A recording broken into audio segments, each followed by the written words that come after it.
Assalamualaikum warahmatullahi wabarakatuh. Waalaikumsalam. Selamat pagi dan salam sejahtera buat kita semua. Senang dan berterima kasih saya berkenan diundang ke acara kuliah umum ini. Semua bapak-bapak semua dan adiknya, lagi semua bapak semua, karena dari seluruh pelosok Indonesia ya. Terima kasih banyak kepada Pak Asmul dan Pak Tri telah mengundang kami pada kesempatan ini. Begitu pembukaannya, kita masuk ke materinya, how to build character integrity. Kenapa kita bicara integrity? Ya, jadi dari lima judul yang saya tawarkan ke Pak Asmul milihnya integrity. Kenapa kita pilih integrity? Adalah integrity itu yang menjadi sekarang ini menjadi bahan bakar di negeri ini. Ya. Orang banyak mengharapkan segala cara untuk bisa hidup mewah, hidup hedonis. Bahkan tidak hanya pejabat yang korupsi, para pemuka agama juga menyelewengkan dana wakaf, dana sumbangan seperti yang terjadi di kasus ACT. Kita perhatikan. Elemen utama dari integriti ini adalah kejujuran. Ya. Jadi kalau orang tidak jujur sudah pasti tidak berintegritas. Padahal dalam agama itu semua ibadah agama mengandung aspek kejujuran. Ya. Dalam Islam, kebetulan saya Muslim, saya bicara dari sisi Muslim. Semua ibadah dalam Islam itu mengandung aspek kejujuran. Seseorang yang batal sholatnya pada saat sholat, ya, tentu tidak itu. Ya. Yang tahu hanya dirinya dan Allah SWT. Artinya jujur kepada diri sendiri dan jujur kepada seseorang yang sudah jatuh, ya, di saatnya untuk bayar zakat atau belum, yang tahu dirinya disusun untuk sendiri. Seseorang yang berpuasa lalu makan atau tidak di siang hari di tempat tersembunyi, yang tahu adalah dirinya dan Allah dan malaikat. Semua ibadah itu mengandung aspek kejujuran. Kenapa orang yang mengaku beragama tapi tidak jujur, tetapi koruptor, tetapi menyeleweng? Ya, kenapa? Nanti ada yang salah dalam menjalankan agama. Makanya salah satu saran dari guru bangsa dulu Almarhum Buya Sabri Ma'arif, setiap kita ibadah sholat itu kita pahami bacaan sholat itu akan masuk ke dalam nurani bacaan sholat, sehingga ibadah itu betul-betul mencegah kita dari perbuatan keji dan kita. Nah, jadi saya sangat prihatin gitu. Ya, mayoritas penduduk bangsa ini adalah beragama Muslim. Dan kemana orang beribadah, apakah itu umroh, ya, naik haji, itu tidak akan menang. Akan tetapi meningkatnya maraknya orang beribadah tidak sejalan dengan perbaikan moral dan kejujuran umat saya. Korupsi makin merajalela, penyelewengan makin merajalela, ya, dan segala penyakit masyarakat makin merajalela di tengah manusia.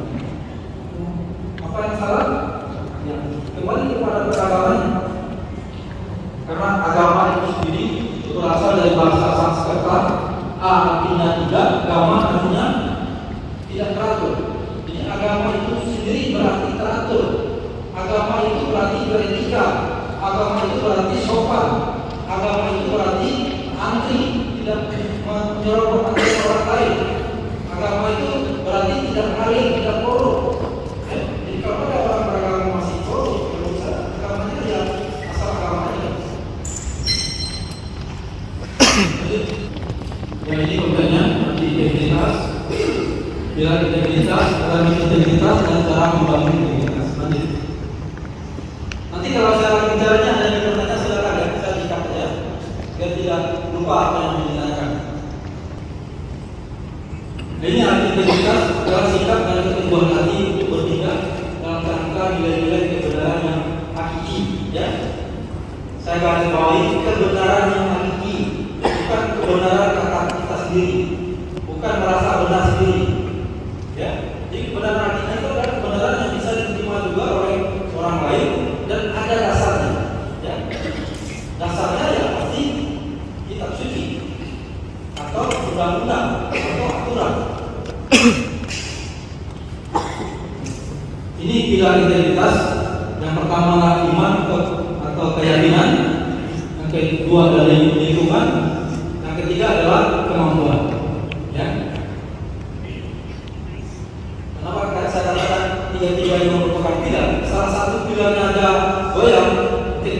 natural.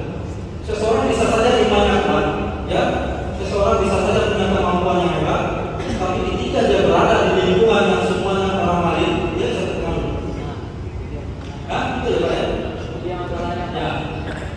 Makanya suatu saat saya pernah diundang oleh sebuah Polda, lalu isi ceramah integritas juga. Saya ditanyakan, Pak, kami di sini rata-rata menerima uang yang tidak bersih. Bagaimana kami berusaha untuk menjadi orang jujur sesuai dengan saran Bapak?